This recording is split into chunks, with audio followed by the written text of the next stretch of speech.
warahmatullahi wabarakatuh. Saya Dinda Anissa Aulia akan menjelaskan beberapa fungsi icon di home hingga references. Yang pertama, saya akan menunjukkan dulu mana tombol paste. Tombol paste terletak pada bagian clipboard, paste bagian sini. Inilah yang disebut sebagai tombol yang disebut sebagai icon paste, maksud saya ya. Lalu kegunaannya yaitu untuk menampilkan hasil copy atau cut. Lalu yang selanjutnya ada cut. Guna cut itu sama seperti delete. Apabila kita cut, maka teksnya akan terhapus.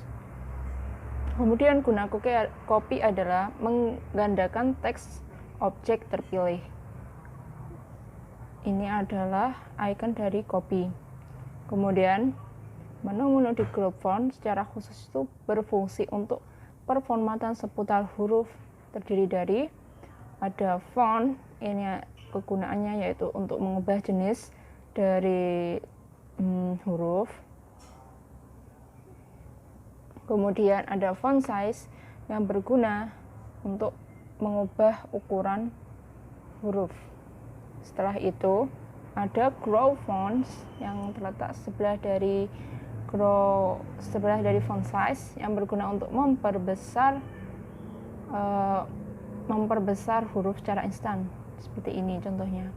Kemudian ada shrink font. Ini shrink font yang berguna untuk memperkecil ukuran huruf, seperti ini. Lalu ada clear formatting. Ini clear formatting. Lalu selanjutnya ada text effect yang berguna untuk memberikan efek artistik pada teks terpilih. Ini adalah bentuk icon dari text effects. Kemudian ada text highlight yang berguna untuk stabilo teks, seperti ini jika kita menggunakannya.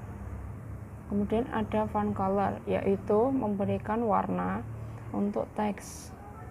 Selanjutnya ada pada grup paragraf yang terdiri dari sekumpulan menu yang memiliki kesamaan fungsi untuk mengatur paragraf teks. Pertama ada bullets yang ada seperti simbol yang digunakan. Kemudian ada numbering yang memberikan nomor pada teks. Selanjutnya ada decrease indent, yaitu menggeser baris kedua ke baris kanan. Decrease, ini decrease. Yang ini increase, yang berguna untuk menggeser baris kedua paragraf ke teks.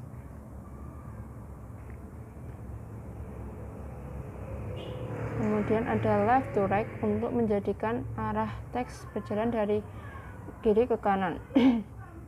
Kemudian ada right to left untuk menjadikan arah teks berjalan ke kanan atau ke kiri untuk format Arab. Kemudian ada sort, yaitu mensortir data. Selanjutnya ada show paragraph mark, yaitu untuk menampilkan atau menyelesaikan tanda koreksi data. Kemudian ada align text left untuk mengatur teks rata kiri.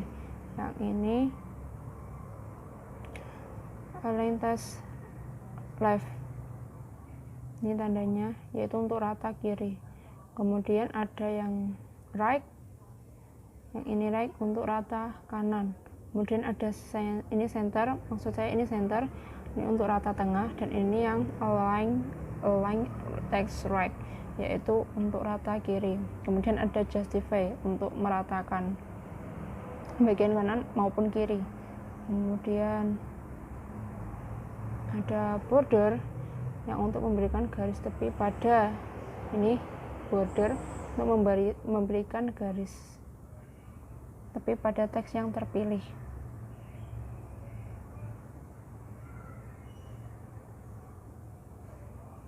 Selanjutnya ada insert. Pada insert ada bagian page. Yang pertama ada cover page, yang itu menyisipkan halaman cover pada dokumen. Apabila kita memilih ini, maka ini akan menjadi halaman cover tersendiri. Selanjutnya ada blank page, yaitu memasukkan suatu halaman kosong ke dokumen seperti ini. Kemudian ada blank break yang berguna untuk memisahkan dokumen satu ke dokumen yang lain, kertas satu ke kertas selanjutnya, misalnya seperti itu. Kemudian bagian table ada kolom. Untuk membuat kolom, kita bisa mencarinya di bagian insert, bagian tables. Kemudian ada header dan footer.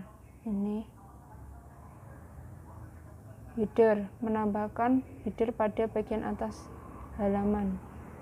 Kemudian footer, memberikan footer pada bagian bawah halaman. Kemudian ada page number, yaitu menyisipkan nomor pada setiap halaman. Ini yang untuk memberikan halaman. Kemudian ada teks, yaitu bagian sekelompok ikon yang berfungsi untuk membuat teks dengan berbagai efek dan bentuk. Di sini ada word art yang berguna untuk memberikan sejumlah efek keren pada teks tertentu di dokumen, dan ada date and time. Date and time memberikan tanggal maupun waktu di dokumen Anda. Kemudian ada objek, yaitu untuk menambahkan objek ke suatu halaman. Kemudian selanjutnya ada themes di bagian menu desain, yaitu memilih tema halaman dan warna suatu dan juga warna dari teks. Misalnya seperti ini.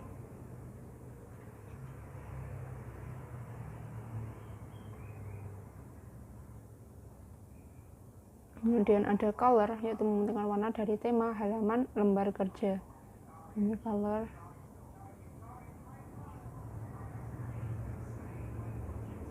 Kemudian ada font, memilih jenis font yang akan digunakan pada lembar kerja. Contohnya seperti ini kalau font. Maka berbeda-beda, akan berubah. Kemudian ada efek, yaitu mengatur efek yang akan berdampak pada objek suatu dokumen. Ini efek. Kemudian selanjutnya ada back layout. Back layout terdapat page itu. Yang pertama ada margin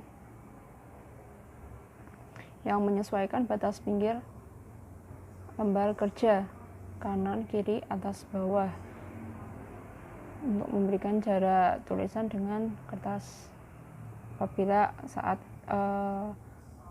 print. Kemudian ada orientation, yaitu menentukan apakah dokumen berbentuk horizontal atau vertikal. Kemudian ada size, ini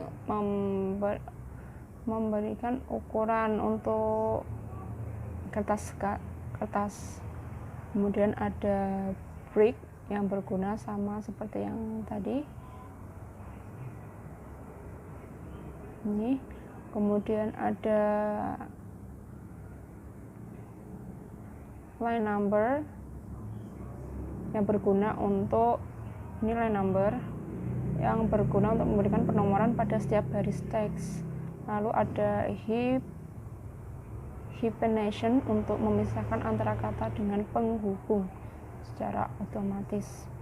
Kemudian ada page background, sekelompok icon yang berfungsi untuk aneka efek pada lembar kerja yang awal tadi. Page background, nah ini. Jadi di sana ada watermark yang memberikan ini. Kemudian ada page color memberikan warna pada kertas. Kemudian page border, memberikan garis luar pada kertas. Kemudian kembali lagi ke page layout. Di sana ada paragraf, ada indent. Di indent ada left, ada right, ini yang keterangan ini. Nah, guna dari indent itu menambahkan atau mengurangi jarak teks dari pinggir halaman dokumen. Kemudian ada spacing, yaitu menentukan jarak antara paragraf teks dan dokumen. Selanjutnya, yang terakhir ada reference, ikon perintah yang terdapat di reference yang digunakan untuk properti seputar rujukan. Ada table of content. Nah, guna table of content ini apabila ingin menulis daftar isi pada dokumen. Kemudian ada insert footnote. Nah, insert footnote ini berguna untuk memberikan footnote, memasukkan footnote di suatu teks. Sekian penjelasan dari saya. Wassalamualaikum warahmatullahi wabarakatuh.